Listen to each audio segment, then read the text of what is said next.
Hello? Okay. Thank you so much for joining us this evening for our third annual Human Rights Day program.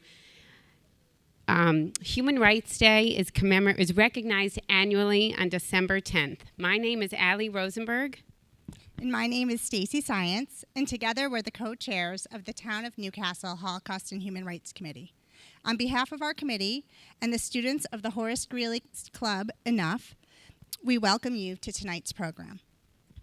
Through tonight's program and listening to the stories of each of our panelists, we hope you will leave understanding the plight of refugees and inspired to help create a more welcoming community. It is our pleasure to introduce you to the co-presidents of Enough.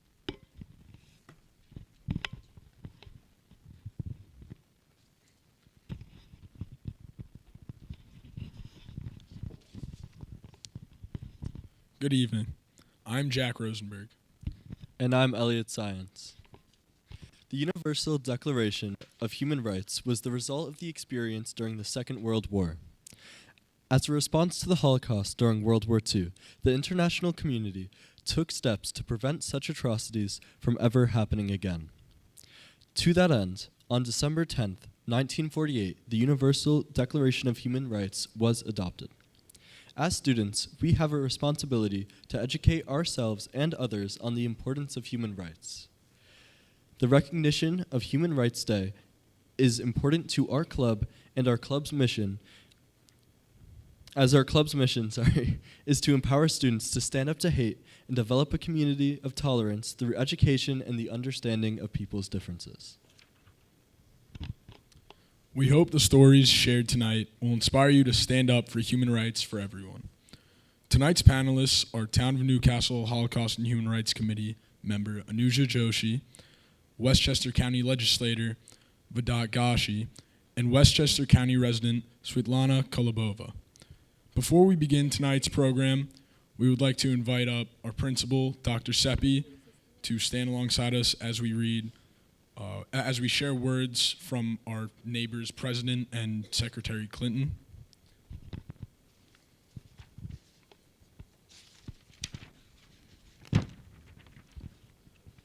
We are grateful for the chance to extend warm greetings to all those gathered in Chappaqua this evening for the third annual Human Rights Day program. Rarely has the need for compassion and understanding been more urgent than it is now when anti-Semitism, authoritarianism, and discrimination are on the rise across the country and across the world. In the enduring struggle to bend the arc of the moral universe towards justice, we all need to do our part to bend it. We must embrace and cherish our common humanity, vow never to grow complacent while other human beings are persecuted, and demonstrate the importance of extending an outstretched hand instead of a clenched fist. Thank you to Enough and the Town of Newcastle Holocaust and Human Rights Committee for your commitment to ensuring that one of the darkest chapters of history is not erased or forgotten, but rather serves as a reminder that we have a shared responsibility to push back against the forces of hatred and division. As you commemorate Human Rights Day, we're sending our very best wishes for a meaningful, affirming celebration.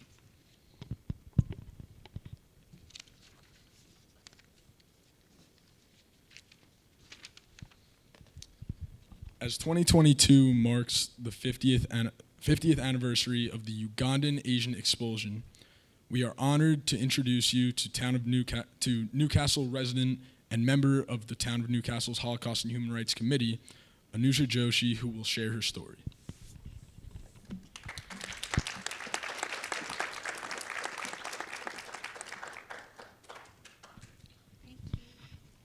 Thank you.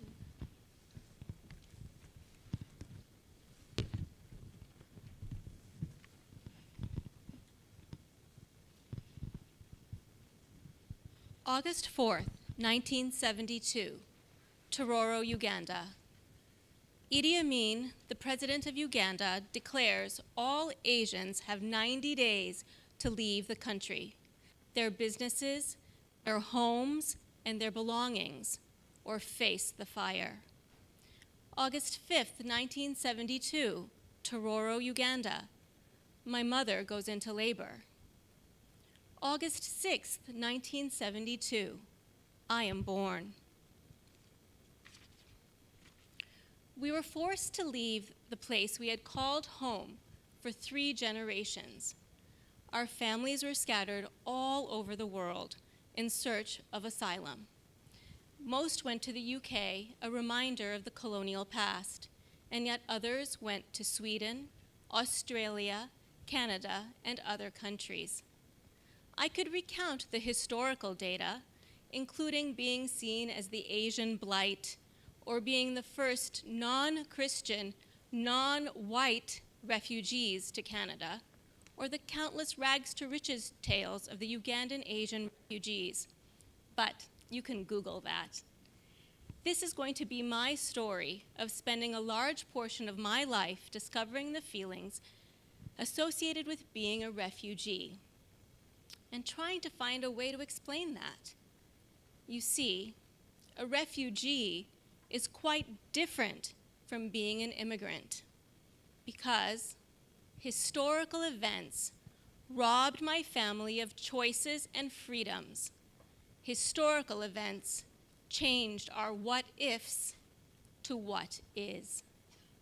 My parents were educated in Great Britain, and after finishing their studies, they returned to Africa as young professionals, newlyweds with promising careers and futures. Their grandparents, siblings, parents, and communities were all nearby. Life in this equatorial, beautiful country known as the Pearl of Africa was good. But in a blink, all that changed. They found themselves surrounded by strangers in an army barrack that had been converted to a refugee camp in Long Point, Quebec. With $50 and a baby in a basket. This is that basket, and I was that baby. This basket served as my home and all I have of that original home as we traveled from Africa to Canada. This was my home at that beginning few weeks in Canada. I brought it back with me from my mother's house this past Thanksgiving. This is my connection to my past. 50 years later, the basket is still strong, able to bend, yet a little worn. It reminds me of my parents. They were so strong, able to accept and be flexible, but also a little worn. My parents persevered and embraced their new country and new lives. They used their education to forge new paths. I imagine the paths were tortuous and lonely. We moved many, many times in search of work in small, strange towns, but they found jobs and made new friends to fill the void of the scattered family. They don't speak much of those initial difficult days or any hardships, but I am sure it took its toll. Instead, they recount stories from their idyllic childhood and happy times. They seldom discuss those 10 weeks before we left Africa, a time of chaos, fear, kidnappings, abuse at the hands of the army, and complete uncertainty of the future. They choose to remember the good, the people who helped us navigate the paperwork to obtain travel documents when we were considered stateless, the people who encouraged and assisted us in our new countries, the kindness of strangers. This is how they survived those grueling cold November days in Canada in an apartment that had no glass in the windows and a baby in a basket. I found out recently that I was one of 89 babies who came as refugees to Canada from Uganda. This information was bestowed upon me serendipitously by an embassy officer named Michael Malloy. He was sent to Uganda to interview the asylum seekers, determine if they qualified to be refugees in Canada, and he gave them a number. This number would be published in the national newspaper called the Argus, if asylum was granted. My parents anxiously checked that paper every day, and then on October 25th, 1972, a few days before that 90-day cutoff, our number appeared. I am so thankful that Michael Malloy took time out of his busy day to recount his experience and answer my many questions. 50 years later, I have this opportunity to share this story with you. December 14th, 2022, Chappaqua, New York. I am a refugee, a Canadian, an American, an African, a woman of South Asian descent. I am grateful to be here today, to be free, to have choices, and thankful that my children can dream not only of what is, but what if. We all have a story, and together we are creating a better world by sharing, listening, and may we always remember. Thank you.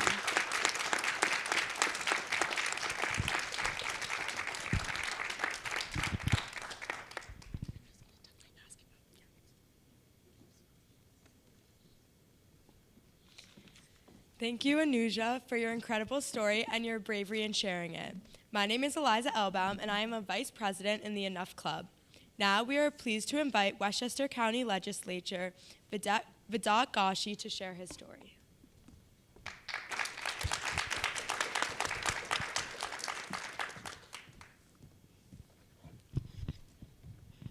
Does this one work as well? I guess not. So I'm going to go just this one. First off, what an amazing story. That was fantastic. And to have the actual basket, that is fantastic.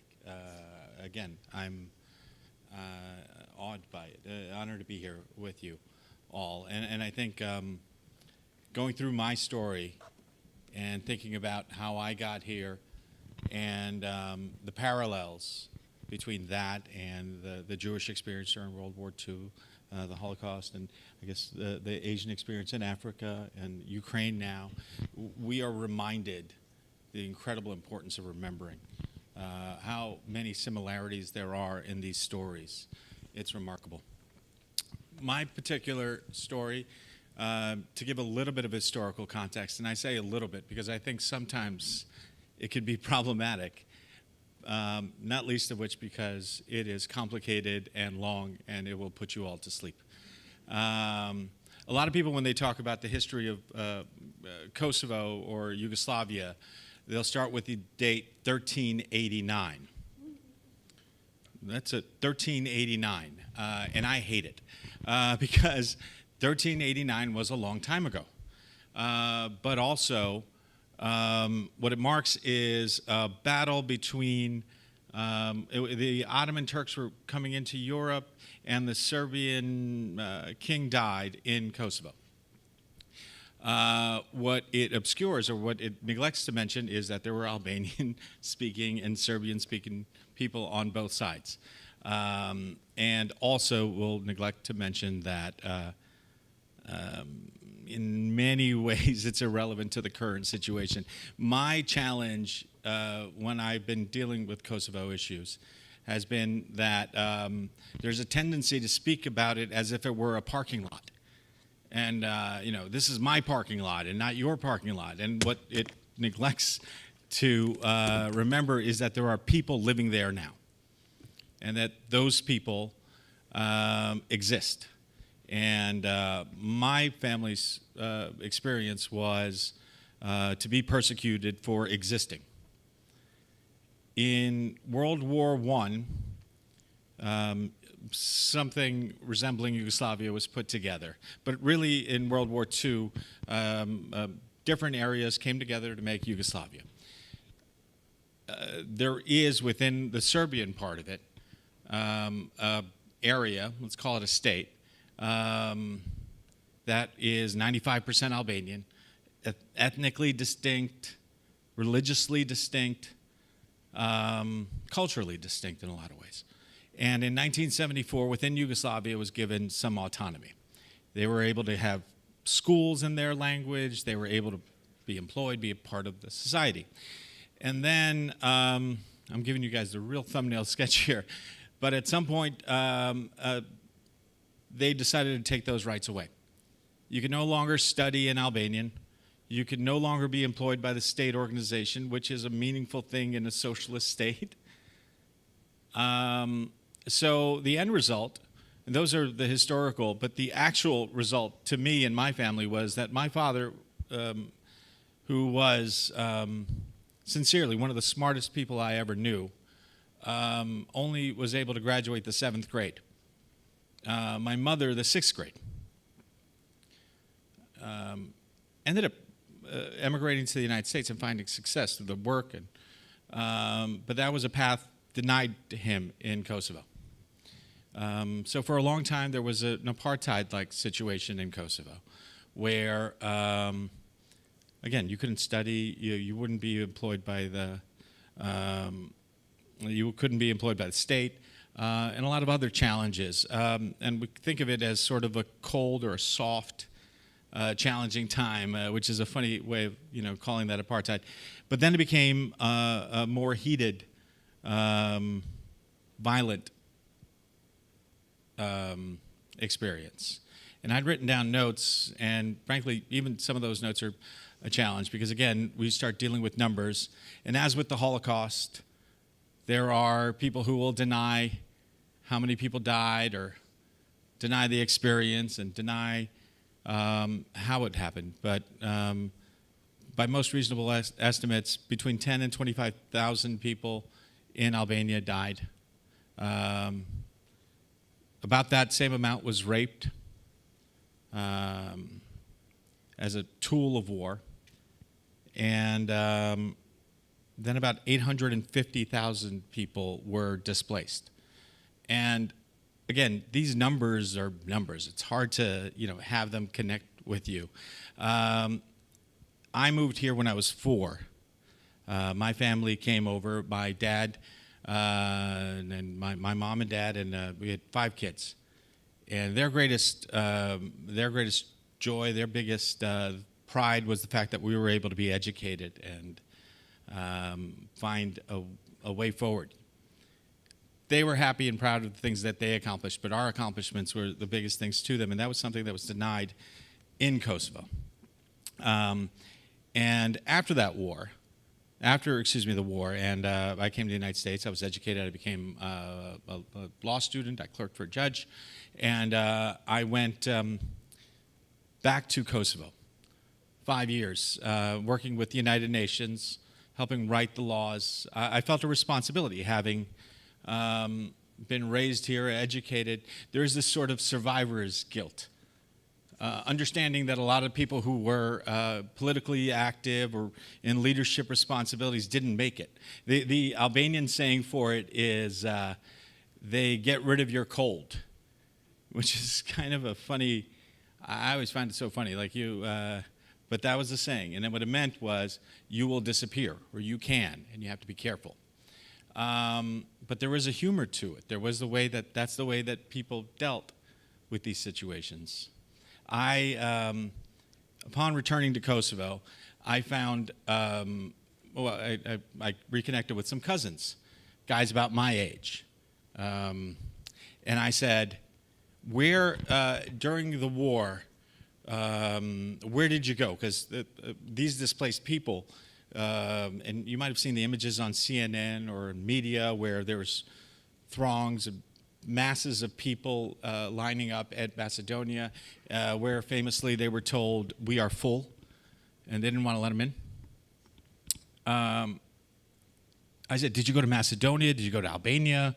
Where'd you go?" And the guy said, "Nowhere. We stayed here." They weren't one of the 850,000.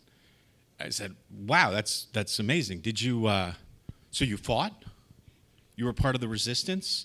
He said, "No, I didn't fight." And I said, "Well, what'd you do?"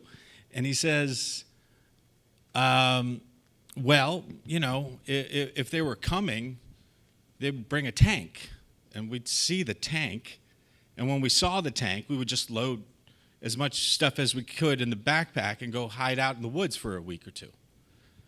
And it's, again, these are people my age living now in Kosovo, and that was their experience. And I think there is a tendency, and maybe it's cultural as well, but to minimize it, to say, yeah, that was our experience. It wasn't great, but we did it and it's over and whatever. But doing so poses a danger, because there are people out there now who will deny these things happened. There's an instance today, or not today, this week, last week. Some of the displaced Albanians ended up in Switzerland. So Switzerland's soccer team is about half Albanian American, or actually not anymore. Now, the two of their biggest stars are Albanians, or Albanian heritage. When Switzerland played Serbia, there were chants of kill all Albanians, and we need to take back that parking lot. They didn't call it a parking lot; they called it Kosovo. And at the same time, any Albanian flag was not allowed in the stadium at that time.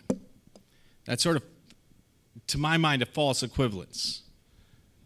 Is, again, a problem. You should be proud, allowed to be proud of who you are and where you're from, or existing.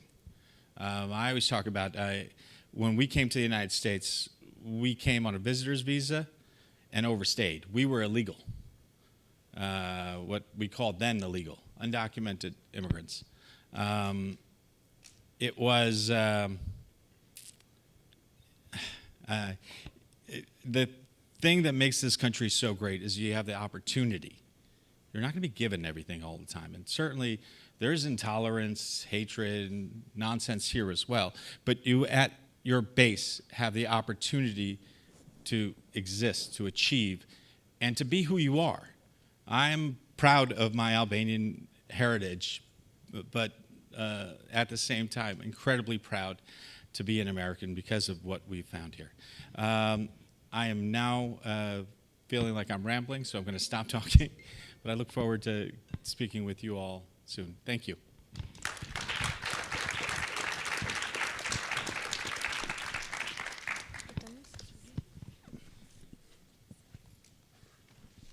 Thank you, Vedat, for sharing your inspiring story with us today. My name is Benny Prober. I'm a vice president of the Enough Club. Next, we'd like to invite Svetlana Kolobova with her translator, Lana Heiken, to share her story with us.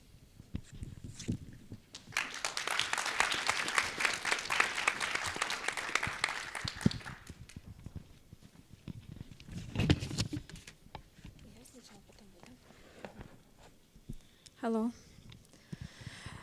Прошу прощения за то, что буду читать. Я очень нервничаю, буду сразу говорю плакать. She said, I apologize for, because I'm going to be reading.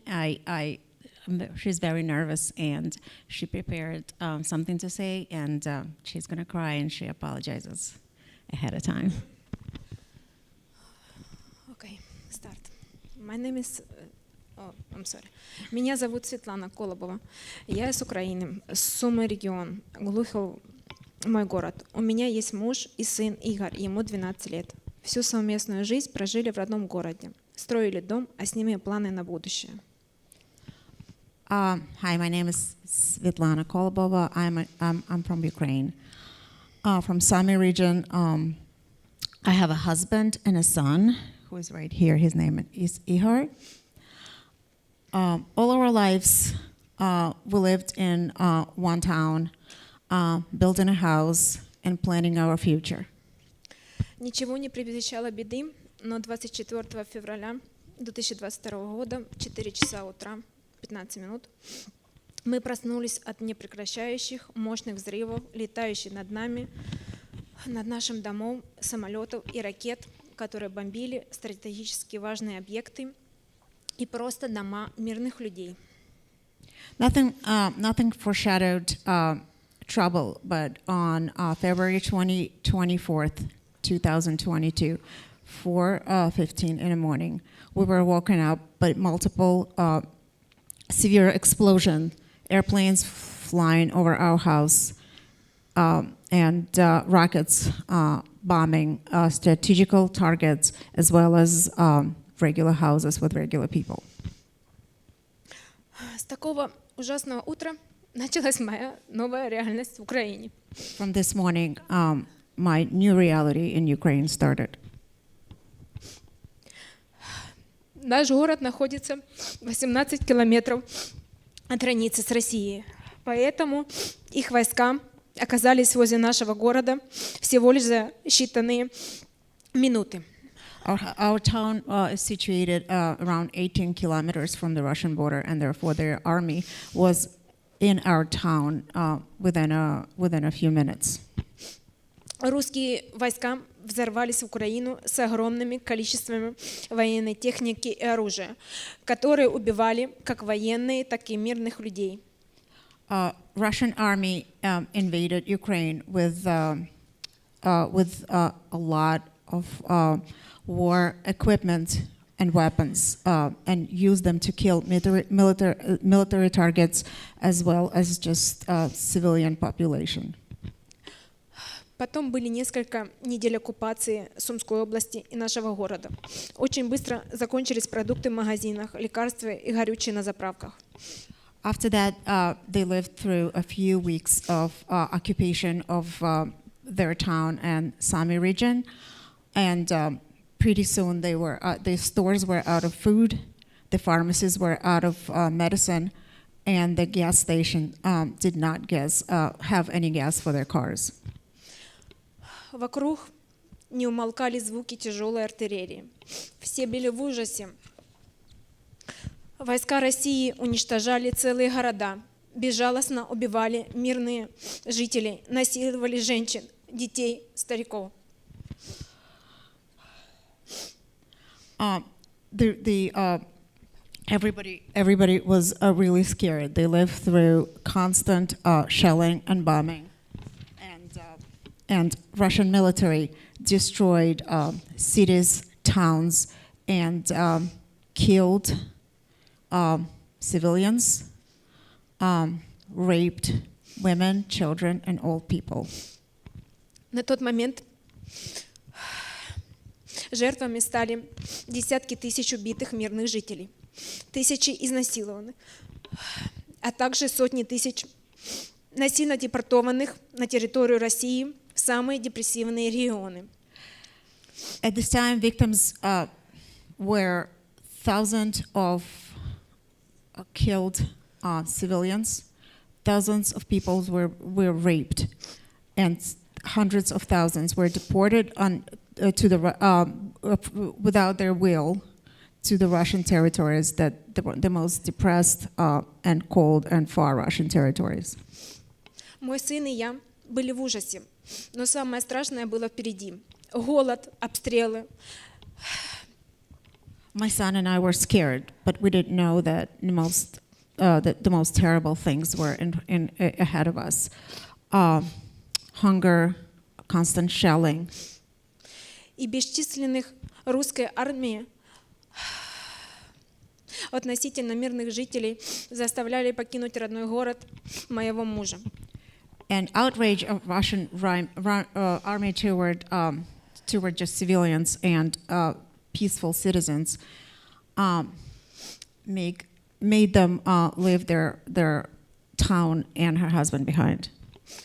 Но путь был очень опасный. Оккупанты безжалостно обстреливали тысячи граждан, автомобили с надписью «Дети» и убивали целые семьи.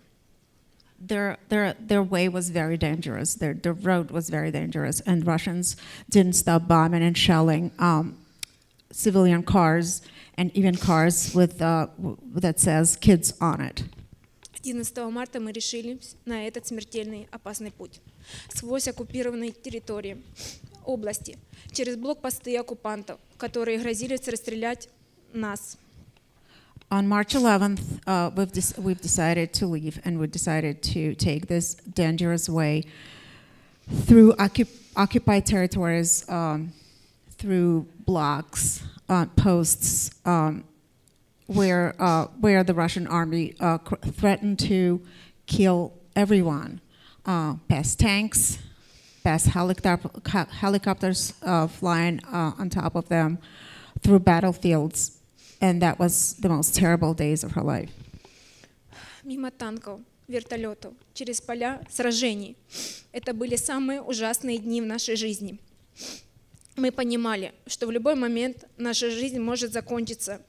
Это кошмарное чувство, которое пережил мой 12-летний сын и получил непоправимую психологическую травму. We understood that in any moment our life could end. And this terrible feeling that we had and that we went through, her and her husband, and they got like very terrible psychological trauma. Нам повезло, мы смогли выбраться, и сейчас в безопасности. Но мой муж остался в Украине, и мы очень переживаем за него. They were lucky. They made it here, and they're in safety right now. But her husband and her father are still there, and they're worried about him every day. Война в Украине продолжается, растет численное военные преступления оккупантов России. Все так же убивают, насилуют, грабят, депортируют украинцев. The war in Ukraine continues. They continue to kill, rape, and deport civilian citizens. Это безжалостный геноцид украинского народа. This is genocide of Ukrainian people. Хочу поблагодарить всех добрых людей, которые встретились на нашем пути. Всех людей, которые помогают мне и моему сыну. I wanted to say thank you to all the good people who I met on my way here. All people who helped me here, and me and my son. Этот путь очень сложный. It's a very difficult way. И нужно понимать одну вещь. Когда ты засынаешь, ты можешь проснуться в совсем другой реальности. And you have to understand one thing. When you fall asleep at night, you can wake up to a very different reality. Спасибо. Спасибо тебе, Света, за перевод. Спасибо каждому. Thanks everyone who come here.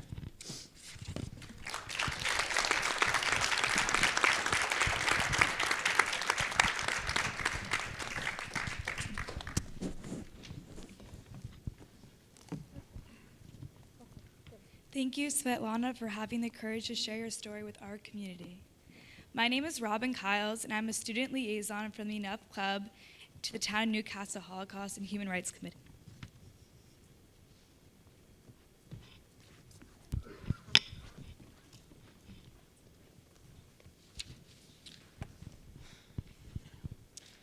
Hi, my name is Josh Lundgren, and I am also a student liaison from the Enough Club to the Town of Newcastle and Human Rights Committee. Now we have a question that we would like to direct to each of the panelists. Based off your experiences, do you have any recommendations for our community to make refugees feel more at home? Anuja, would you like to answer first? Anuja.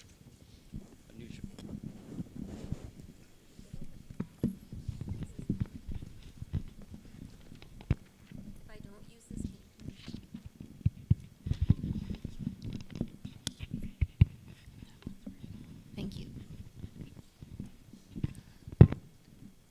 I think I don't have as much experience because I don't remember, but I think if, as a community, if we can be open-minded and allow for people who are refugees to tell their stories and feel connected and feel at home, they have left places where their homes were and find themselves in a completely new place, to allow them to have opportunities and to listen. And if we can help in any way to ease the anxiety and to give them hope. And sometimes it feels hopeless, I'm sure. Svetlana, would you like to answer next?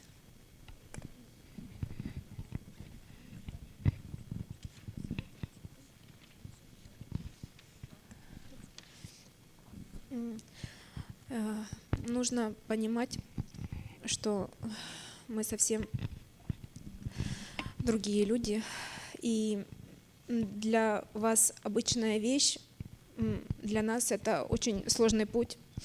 You have to understand that we are different people. We come from different culture, and whatever is like regular and everyday for you, for us is very different. Также тяжело с языком, и нужно относиться не то чтобы с пониманием, а просто нужно время. We don't speak the language, and we need time to adjust, and people should understand that we need time. И человек, который беженец, в моем случае, мы очень получили большую психологическую травму, и нам теперь еще раз сложнее. And she says that in her case, she's a refugee, and her trauma, she's coming from with a lot of trauma, and it makes her adjustment even harder, and she just wants people to understand that. Но то, как мне помогают люди, я могу сказать, они совсем справляются. Спасибо. She says that she's getting a lot of help with people, and they're doing a really good job, and she's just thankful. And finally, we'd love to hear from you, Vedant. Thank you. I'm afraid I'm going into a political answer here, because I think a lot of us know what's required, the kindness, compassion. The people in this room clearly get it. And frankly, we have historical precedents for why we get it. The fact that it keeps happening again and again, people in this room, I think, will recognize why it's so important that we do the things that we're doing, welcoming people who are having the harder time. I think I would maybe turn the question around a little bit and say not what the community could be doing, but the sincere obligation to the refugees, to the people, frankly, like Svetlana. I always found myself incredibly lucky, privileged to be here. And I remember a law school professor telling me, whether you like it or not, you are an ambassador for your people. You are the only Albanian person here. The person doesn't know another Albanian. If you are a jerk, they're going to think all Albanians are jerks. And if you're a good person, they're going to think, oh, Albanians are wonderful. But more than that, it is incredibly difficult to share the stories as Svetlana did. I think amazing, again. Thank you, Svetlana, for sharing your story, really. It's a lot easier to blend in, to be quiet and to hide. And I think your experience, or the experience, the persecution, the challenge that you had in the place that you came from would probably lead you to that conclusion. But what I have found is the incredible strength and value of the exact opposite, of making your story known, making who you are known, and being proud of it and sharing with it. I think we are a country of immigrants. That's why Thanksgiving is my favorite holiday. Sorry, Christmas lovers, and Hanukkah, I guess. But it's we value and we understand that diversity is our strength. So we as a community know, even if we don't always exhibit those qualities, we know. I think what's important is that people like myself, my family, and others, recognizing the responsibility that comes from the good fortune and the opportunity you have, and that responsibility is the difficult task of sharing that message with others.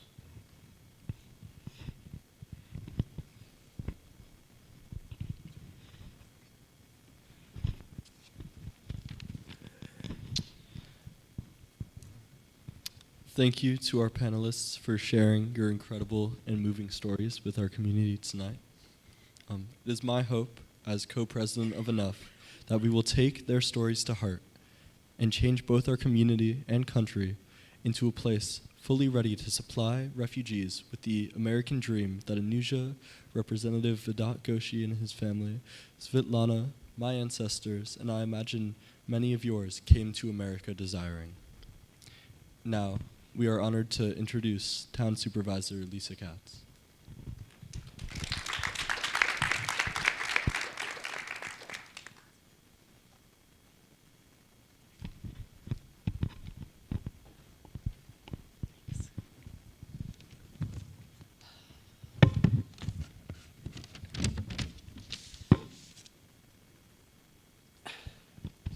So I had something prepared, which I will read, but before I get to that, I'm so touched hearing these stories today, and it makes me just want to remind us all here how lucky we are to not have faced this and to live where we are free and we're not generally persecuted, and how important it is for us to make sure that we are upstanders. And we say that all the time, but we need to speak out against injustice everywhere, so that the people we hear tonight don't have to face this ever again.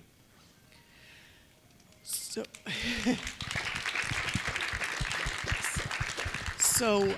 that being said, I want to say thank you to the Town of Newcastle Holocaust and Human Rights Committee and the Horace Greeley High School Enough Club. All of you students here today just bring so much hope for the future of our country and this world, so thank you.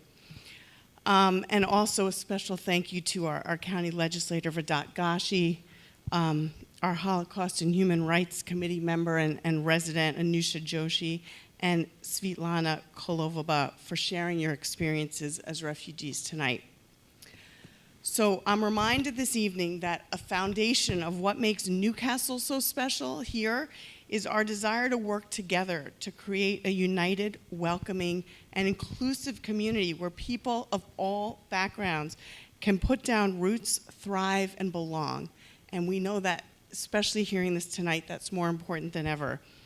Through our Holocaust and Human Rights Committee, our Committee on Race, Equity, and Inclusion, and with the full support of town government, being welcoming spans all political beliefs, religion, race, ethnicity, and citizenship to create a sense of home by encouraging and supporting social, civic, and economic participation in town.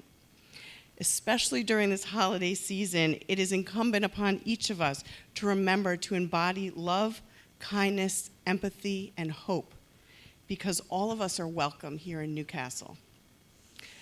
That being said, if anybody does know refugees in town, I would love you to email me personally. Let me know, because we have resources in town. We have people who can reach out to make sure that everybody does feel welcomed and included, and that's so important here in our town.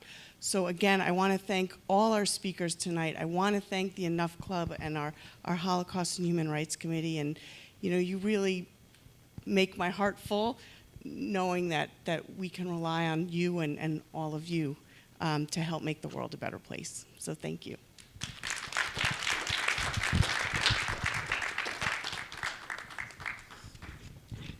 Thank you, Town Supervisor Katz, for your leadership in Newcastle. As we conclude tonight's program, we want to thank again our panelists, Vedat Ghoshi, Anuja Joshi, and Svetlana Kolobova, for inspiring us to create a more welcoming community for all. If you're looking for additional ways to help refugees who are entering our community, please contact the Westchester Jewish Coalition for Immigration.